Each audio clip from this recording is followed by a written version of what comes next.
And there is the full-time whistle, and Liverpool are back on top of the Premier League table. And now it's over to Manchester City to respond. A team that was 14 points behind in mid-January is now 2 points clear with 8 games left to play. And their title challenge continues to gather momentum. Diogo Jota's header in the first half from a Joe Gomez cross gives him 20 for the season.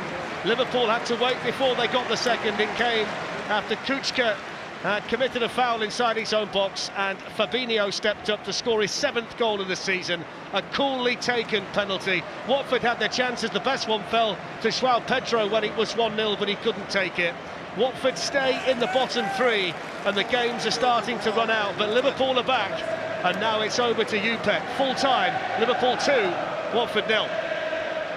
Steve, Darren, thank you both very much indeed. Yep, we've reached the point in the season where points trump performance. Liverpool have been and will be much better, but it's the win that counts, especially for that man today. Look at that, the fist pump. He knows they've gone back to the top of the Premier League table. Ironically, a win for Liverpool that's actually good news for Everton, because it keeps Watford down there at the bottom. Let's go straight to the table then, because it is crucial.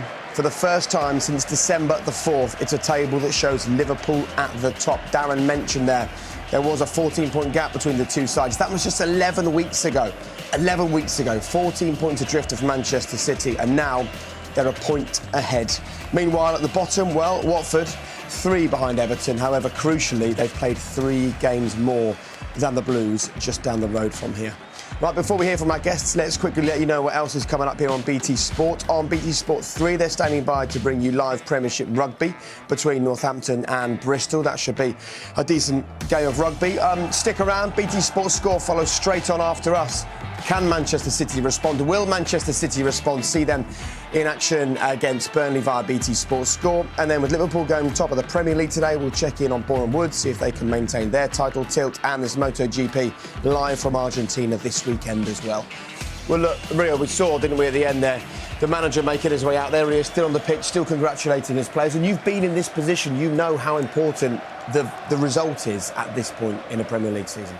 Yeah, listen, the perfect storm is playing well and getting the 3 points, but in all honesty, you come off that pitch and it's just, right, 3 points, done and dusted. Let's see what City do now.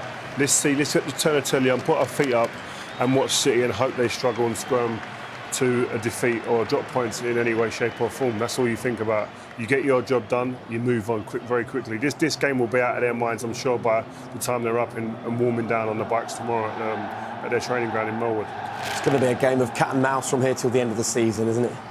No, it's going to be also because the level is so close. Both teams, they've been performing well. They're showing they have a lot of still to give, so it'll be a close one.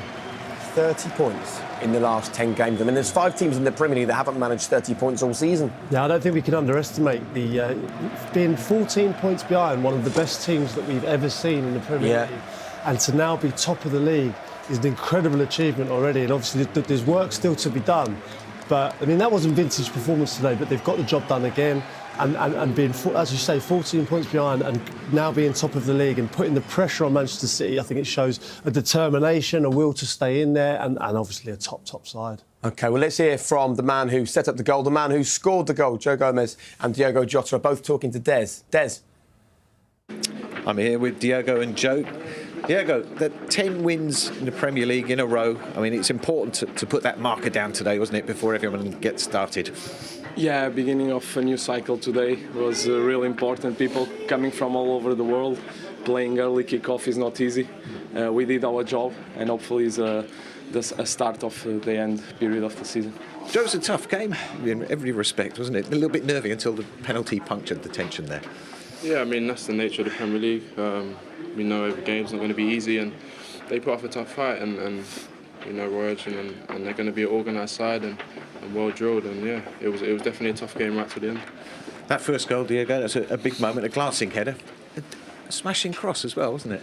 Yeah, to be honest, I told him before the game he was going to get an assist. We kind of against Nottingham, I had a few crosses from him that I didn't know really what to expect. Today I was confident and I told him, and fortunately for us it happened. I saw a little smile on Trent's face as that ball went across. Yeah, I mean, obviously Trent's a top-class player, and we know what he brings to the side, and it's naturally not my normal position, but yeah, I mean, playing there and obviously Jots, like he said before the game, so maybe he spoke it into existence for me. Joe, it's just your second Premier League start. You obviously want to play more. You didn't do any harm to those chances today. Yeah, I mean, but that's the nature of being at this club. I think we're fighting for all competitions, and it's a tough environment to be in, and we have to push each other each week, and that's the job of the squad sometimes. You have to train well and wait for opportunities. And the games are piling up, Diego, aren't they? But that's where you want to be. That's what it's all about at this stage of the season, isn't it? Yeah, that's where we want to be in the beginning, in this last period of the season, in every competition. That means that you play a lot of games, and we will be ready for it. Congratulations. Thanks. Thank you. Thank you. Thank you. They certainly look ready for it, don't they? Two men that actually represent something so important at this football club now: strength in depth. Yeah, and that's what you need. I've always said that it's not necessarily the first 11 you consider your best players that are going to win you the leagues. They win you games on a day here and there, but you need the depth. You need players to come in, and when they come in, to be a solid, strong 7 out of 10. No frills. Come in, be a solid player.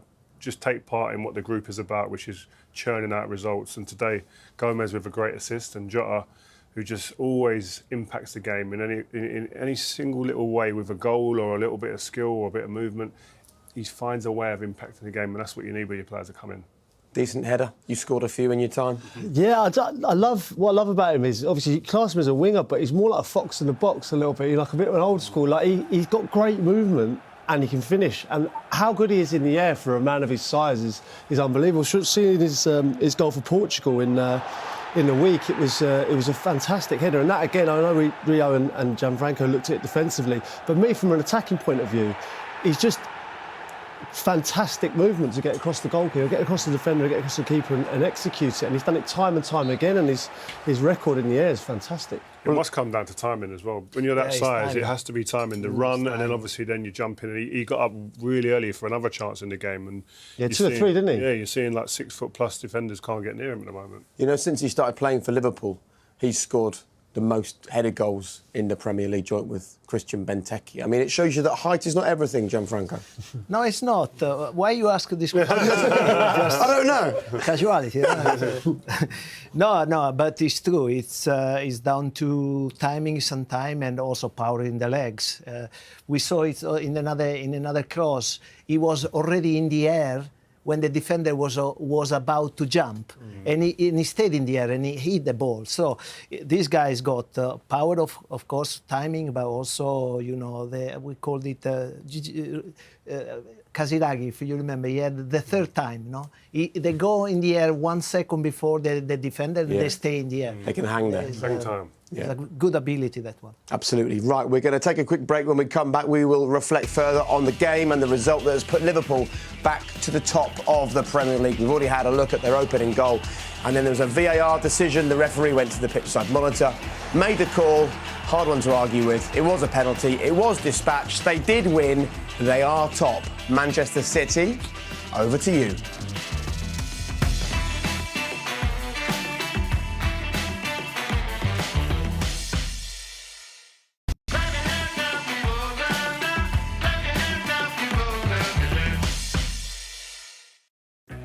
Both teams have 9 games left, and all of them are vitally important. It's a real chance, this. It's a big save by Alisson. Gomez. Jota coming in! 1-0 Liverpool! It's another good cross. Plays it into João Pedro. Well, what a chance that was. Salah gets his head to it. It's a mad challenge by Kuchkin. It's been reviewed, it's a penalty to Liverpool. Yeah.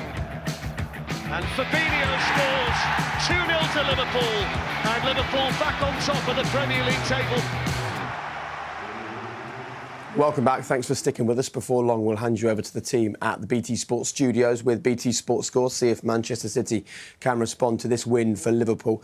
Can you talk to us what it's like from a manager's perspective, right, when you're Roy Hodgson and you've planned for this, you've had the international break, you've had the players with you, and then it's a kind of story of missed chances, which we'll see in a moment, but also a kind of moment of stupidity that costs them a chance to get back into this game? Yeah, but I think this is what the quality is. I mean, it's you know that when you play Liverpool, we said it before the match also between us that they were going to have chances during the game because Liverpool plays a very offensive type of football, but sometimes they give chances away. The point is taking those chances, and they didn't. And in the end, you know, the few times the Liverpool today, I think Liverpool didn't play his best game, but they still created those few opportunities, and they scored. That's what you have to be. What you need to take into account when you do that. I would be very disappointed if I was in Roy Hodgson because they played a good game. They were tight. They didn't concede much to such a team like Liverpool. But again, as I said, that's the quality in front of the goal has to be better. The penalty was silly, wasn't it? Yeah, it was a rugby tackle, wasn't it? You'd see that in the UFC at some point, I'm sure, if there's a bout on tonight. But he's not looking at the ball. He's got no interest in the ball. It's like rugby really, and he's took him out. He gets lost, and I think once he's blindsided, he can't let him get away from him there because he doesn't know where the ball is at all, and brings him down. It was a stonewall penalty. But in the VAR era, when you guys were playing, you might have just got lucky and the ref might have missed it. It just doesn't happen now. Yeah, holding used to go on in every single corner. Especially in Italy. Yeah, in Italy especially, yeah, exactly. But these days you can't get away with that. Some penalty though, wasn't it? It was, absolutely. Well, I can tell you actually, Roy Hodgson has just appeared downstairs, so I'm sure Des will be talking to him about that penalty award. Let's hear from him now, Des. Roy, there's a lot to admire in that performance, wasn't there? But I suppose you'd prefer the points. Yeah, of course. But I agree with you. I think there was a lot to admire in the performance. I'm a little bit saddened by that VAR penalty decision at the end because there was no appeal for any Liverpool player for a penalty. Jurgen and I had no idea what they were checking or what they were doing. So I don't really think that's what VAR is about. VAR's done some good things this season, but it's not about giving a team a second goal in the 88th minute.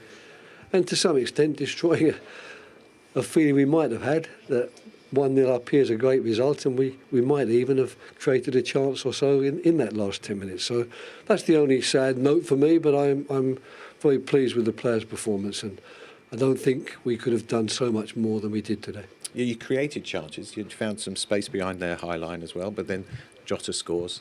That's what they do at the top clubs. Yeah, and funnily enough, it came after one of our best chances. And 44 seconds. It's quite right what you say. It is what the top club. That's why they are top of the league, and we are unfortunately in the bottom three because that sort of quality is what you're dealing with. It was a wonderful cross from Gomez, and Jota timed his run perfectly. So you can say that was a good goal, but I'm afraid there were no good goals to concede. All goals you concede are bad goals. You're running out of games, obviously, but you've still got a lot of clubs around you that you can take points from, because particularly this month, you've got Brentford, Leeds, you've got Burnley, so you're still in the fight. You don't go to Liverpool and the Man City and Chelsea and these clubs all the time, although we still do have Man City and Chelsea ahead of us. But today's performance against Liverpool even gives me some sort of heart and encouragement that we can perhaps ask them a few questions as well, because there's no doubt today it wasn't a walk in the park for Liverpool. They had to fight and do all the things they're very good at in order to get their result, and we can consider ourselves a little bit unfortunate that some of the work we didn't result in us maybe coming away with something from the game. Thank you very much, Roy. My pleasure. But let's be clear, OK, Watford are still in the fight. Watford actually played well today. We'll have a look at their missed chances in a moment. But for Roy to say that the VAR award is not what VAR is for, you could probably make quite a good case for the fact that that's exactly what VAR is for. Yeah, I'm not sure if he's seen the angles maybe that we've seen because it was a definite penalty. I think when you look at obviously everyone's looking at the ball and it's nowhere near the ball. I think that's why maybe both managers missed it. But when you've got the VAR or the ability for us to look at it, you can't say that's not a penalty and you can't say that it needs to be awarded. I think they'd have been happy at Twickenham with that. The way he took him out there, he definitely hasn't seen it. He couldn't have, because the way that you can see the player's number straight away. Everybody else you see in front of the shirt, he's the only player you see there over the back of his shirt in a Watford shirt. a stonewall penalty, 100%. And I know there are players that played the game in the era that you guys played the game, and they're frustrated with elements of VAR. Is there anything about that decision that bothers you, or are you happy that that's the prime use of that technology? No, not at all. Actually, the VAR is there for that reason, to spot those chances where the referee cannot see, and it's a clear penalty. I mean, I think the players should be aware of this and be more careful about it. Yeah. I think VAR, if it's used in the right way, is a very useful tool for the football. Well, it certainly worked today from a Liverpool perspective. Actually, we can hear from Jurgen Klopp right now because he's live. He's just appeared. He's with Des. So, Des, all yours. Thanks very much, Jake. Yes, Jurgen, another important win, another step forward. What did you make of the performance? I mean, it felt like the kind of game that you predicted. Exactly like that. Of course, I said the boys, everybody wants analysis of the game.